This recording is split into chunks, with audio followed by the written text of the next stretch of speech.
Hello, my name is Dr. Mandal, and today, in celebration of Black History Month, I'd like to talk about a specific African American female artist. And because I do this show called Art Talk on Tuesdays, how appropriate. And the specific art show that like someone was trying to get my attention, but anyway, the specific art show that I wanted to go to a long time ago was at this museum here in California called the Crocker Art Museum. This artist was there, and I don't know if she'll ever be there again, but her name is Betye Saar, and a friend of mine gave me her book. She had loaned it to me, a really good friend loaned it to me, and I took it home and I looked through it, and the pictures of her art was just amazing. I can just flip through some pages here.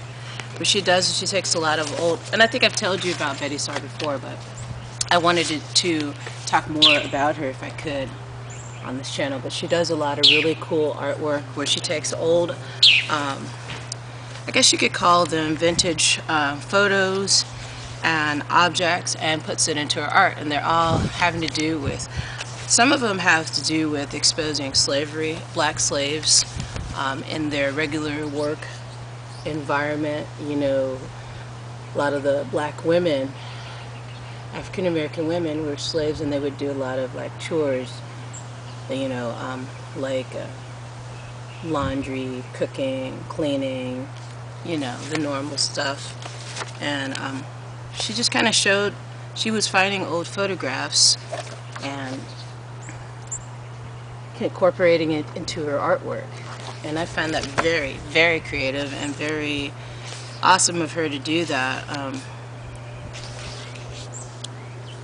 These are like really expressive pieces of artwork.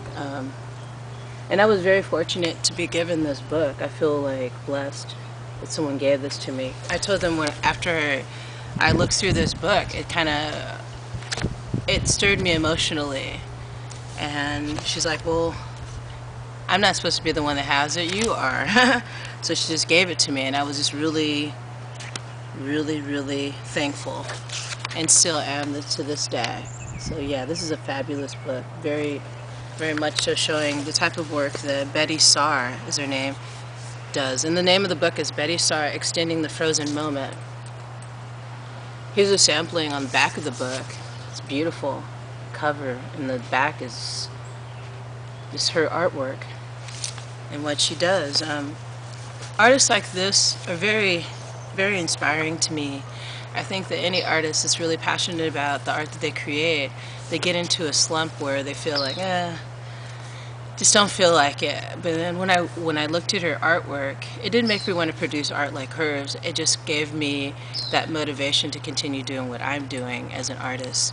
And artists, I think a real artist just creates because they feel passionate about creating. There's an excitement in creating something with your hands, tangible, and something that people can you know, look at and physically see. A lot of people don't want you as an artist to touch their artwork when it's up, and I think that's true. You have to have respect for the art and the artist. So yeah, Betye Saar is really, really amazing. I want to read a little bit about the there's birds everywhere. I want to read to you like the introduction, kind of giving you an idea.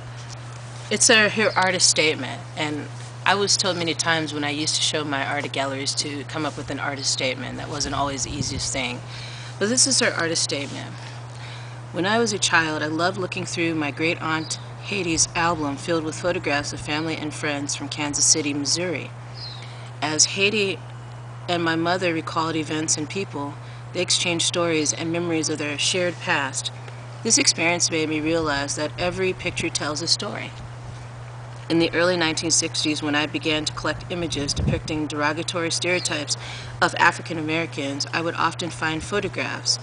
Once, while sorting through a box of photographs in a dusty thrift store in Pasadena, I discovered a wonderful photograph of two African American children, a young boy standing beside, oops, it's windy out here, a young boy standing beside a baby. There was something haunting about this image.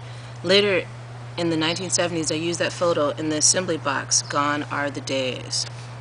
When the camera clicks, that moment is unrecoverable. It is gone, yet remains frozen in time, and it remains frozen in time and space on a piece of paper. The photograph can reveal many things: the setting, the people, what they are doing, what they are wearing, and yet it still has secrets. There is a mystery with clues to a lost reality.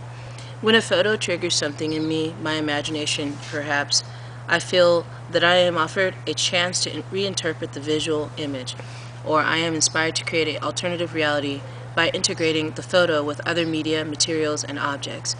The process becomes a sort of unraveling of the mystery and a piecing together of forgotten lives, a process that somehow extends the frozen moment. So yeah, that's a really strong and powerful statement. It's not the easiest thing to do, for me at least, when I was asked to do that, but I just think about what inspires me, and what's inspired me to create art is life, things that go on around me. The emotions I get from seeing a sunset, the emotions I get from seeing someone crying, the emotions I get from seeing injustice, the emotions I get from just feeling good about life, regardless of all the stuff that's happening that I have no control over. I think that African Americans, especially African American female artists, have a hard time being recognized. But the thing is, with African American female artists, at least a lot of them, either paint, sculpt, do assemblage work, do all kinds of visual, like media type of work. They don't care about becoming recognized and popular. They don't need to be someone with fame and fortune. They create art because they feel it within their heart and their soul, and they always will for as long as they are on this earth, because they know that the things that they offer within their art are things that can really help inspire and motivate people to be the best that they can be.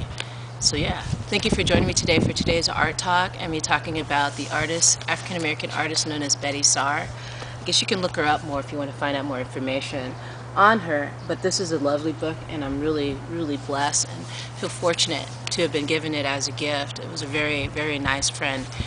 So yeah, thank you for subscribing to my channel. Thank you for the likes and shares, and thank you for your kind comments.